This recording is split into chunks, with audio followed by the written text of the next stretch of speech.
Hello मेरे प्यारे दोस्तों, आप सभी का स्वागत है आज की इस नए वीडियो में।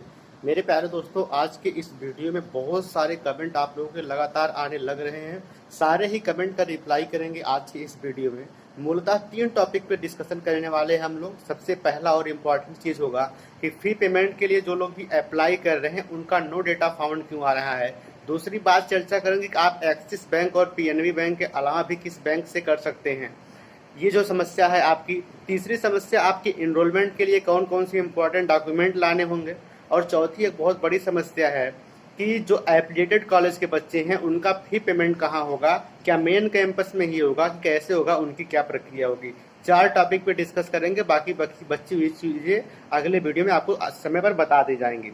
सबसे पहली बात कर लेते हैं कि आपका जो फी पेमेंट है वो नो डेटा फाउंड क्यों दिखा रहा है। मेरे प्यारे दोस्तों, पिछली बार भी यही हुआ था। जैसे ही फी पेमेंट एक्टिवेट हुआ, सर्वर इतना क्रैश कर जाता है, ये चीज़ें प्रॉपर वे में चल नहीं पाती।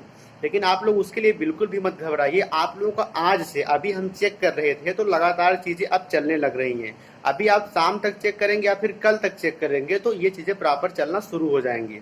सबसे ज़्यादा कमेंट आ रहे थे कि सर लास्ट डेट कब है। आप लोग नोटिफिकेशन पढ़े होंगे तो 14 जुलाई से लेकर 16 अगस्त तक, मतलब लगभग 1 महीने 2 दिन के टाइम है आपके पास फी पेमेंट और इनरोलमेंट के लिए। तो उसके लिए भी आपको परेशान नहीं होना है कि लास्ट डेट कब है या मतलब 10-5 दिन की समय है। पूरे 1 महीना 2 दिन का समय है, तो आराम से उस चीज़ को आप प्रॉपर वे में कर सकते हैं। दूसरी बात, सबसे ज़्यादा कमेंट आ रहे थे कि सर हमारे पास पीएनबी या एक्सिस बैंक के एटीएम नहीं है तो क्या कर सकते हैं। देखिए, अगर आप उस पर जाइएगा तो उसमें यूपीआई का भी ऑप्शन है। आप अपनी यूपीआई आईडी के थ्रू ऑनलाइन पेमेंट कर पाएंगे, उसमें कोई भी दिक्कत और घबराने वाली बात नहीं है। अगर उसके बाद भी नहीं होता है तो आप हमें बताइएगा, हम आपका पेमेंट कर देंगे अपने एटीएम से। उसका कोई भी अलग से चार्ज नहीं लगेगा। आप हमारे एटीएम मतलब हमारे अकाउंट में भेज दीजिएगा, उसके लिए भी परेशान नहीं होना है। मतलब फी पेमेंट के लिए बिल्कुल निश्चिंत रहिएगा। अब दूसरी बात है कि इनरोलमेंट के लिए कौन कौन से डॉक्यूमेंट लगेंगे। देखिए, इनरोलमेंट के लिए सिर्फ और सिर्फ आपकी फी रिसिप्ट लगती है। जैसे देखिए, 2-3 बातें भी दिमाग में रखिए। सबसे पहले हमने आपको बताया था कि आप अगर फी पेमेंट कर रहे हैं तो आप क्रोम से करिएगा। क्रोम से फायदा ये होता है कि आप उसमें डेस्कटॉप साइट में भी जाकर लैपटॉप की तरह ओपन कर सकते हैं।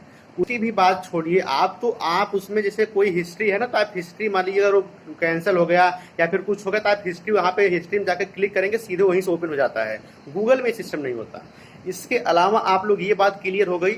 अब बात बचती है एनरोलमेंट के लिए कौन सा डॉक्यूमेंट लगेगा। तो एक फी रिसिप्ट, जैसे ही आपका फी पेमेंट कंप्लीट होगा आपको एक फी रिसिप्ट डाउनलोड होगी।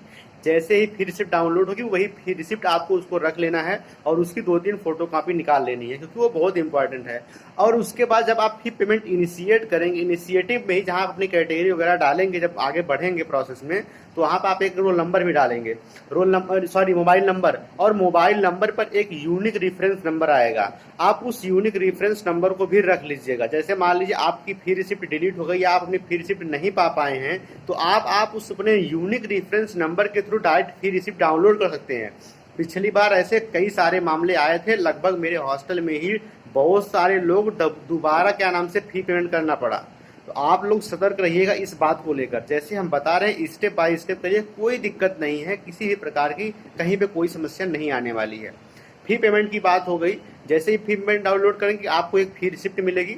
फी रिसिप्ट के बाद आपकी इनरोलमेंट की प्रक्रिया चालू हो जाएगी। अब सबसे ज़्यादा कमेंट आ रहे थे कि सर फी जो इनरोलमेंट होगा वो ऑनलाइन होगा कि ऑफलाइन होगा। बहुत सारे लोग कह रहे हैं कि हम सर पिछली बार करवा लिए थे, इस बार भी कराना पड़ेगा। अरे मेरे भाई, मेरे दोस्त, आप ये समझो कि इनरोलमेंट का मतलब होता क्या है। हमने आपको 20 बार बताया कि इनरोलमेंट का मतलब, आपका अगर ज्योग्राफी सब्जेक्ट है तो ज्योग्राफी में सुबह से लेकर शाम तक कम से कम 5-6 कक्षाएं चलती हैं एक ही क्लास की, बीए पार्ट 1 की, जिसमें आप लोग पढ़ते होंगे ABC सेक्शन है, जेड सेक्शन इंग्लिश मीडियम के लिए। तो आप कौन सी सेक्शन में कौन सी टाइमिंग पर पढ़ना चाहते हैं, यही तो इनरोलमेंट बताता है आपको। तो इनरोलमेंट हर साल होता है। इस बार भी आपको अपने हर डिपार्टमेंट में जाकर 16 अगस्त तक इनरोलमेंट कराना होगा। और इनरोलमेंट कराने के लिए आपको अपना वही फी रिसिप्ट चाहिए, और कहीं कहीं पे आइडेंटिटी कार्ड या आधार कार्ड भी कुछ डिपार्टमेंट में लेते हैं, जहाँ पर अगर आपकी वहाँ अपने डिपार्टमेंट में जाएंगे सीधे आपका एनरोलमेंट हो जाएगा। तो इनरोलमेंट हर बार करवाना होगा, आपको अपना फी रिसिप्ट लेकर जाना होगा और वहाँ पे आपका एनरोलमेंट पक्का हो जाएगा। जिससे कि अगर अभी तो ऑफलाइन क्लासेस सितंबर अक्टूबर में चलेंगी, लेकिन उससे पहले तक आप ऑनलाइन क्लासेस ले पाएँ। ऑफलाइन क्लासेस सितंबर से पहले नहीं चलने वाली हैं, इसके लिए भी आपको परेशान नहीं होना है। तो ये चीज़ें इतनी कंफर्म हो गई, आपको इनरोलमेंट से लेकर इतनी प्रक्रियाएं हमने आपको मोटे तौर पे समझा दी।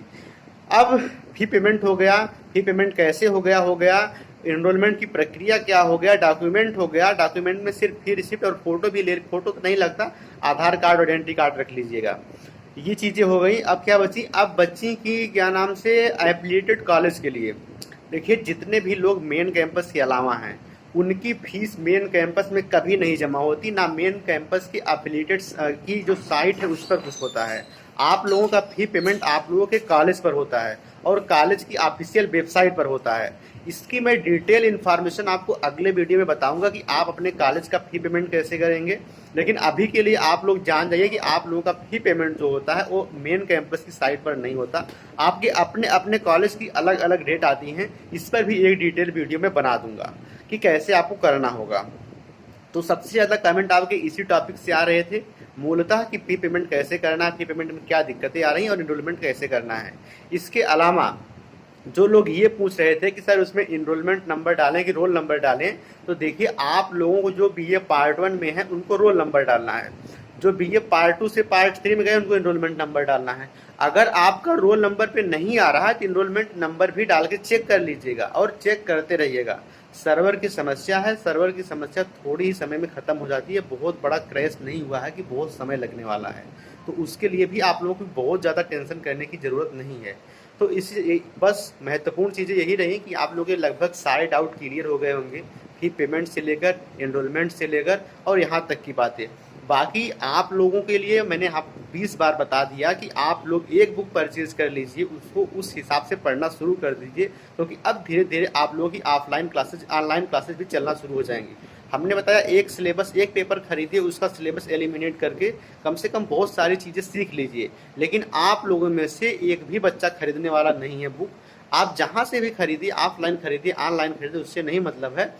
बट आप लोग पढ़ाई पर मतलब थोड़ा फोकस लगाइए, क्योंकि अब समय धीरे धीरे बीतता ही जाएगा, 1 साल बीत गए हैं और भी बीतता जाएगा।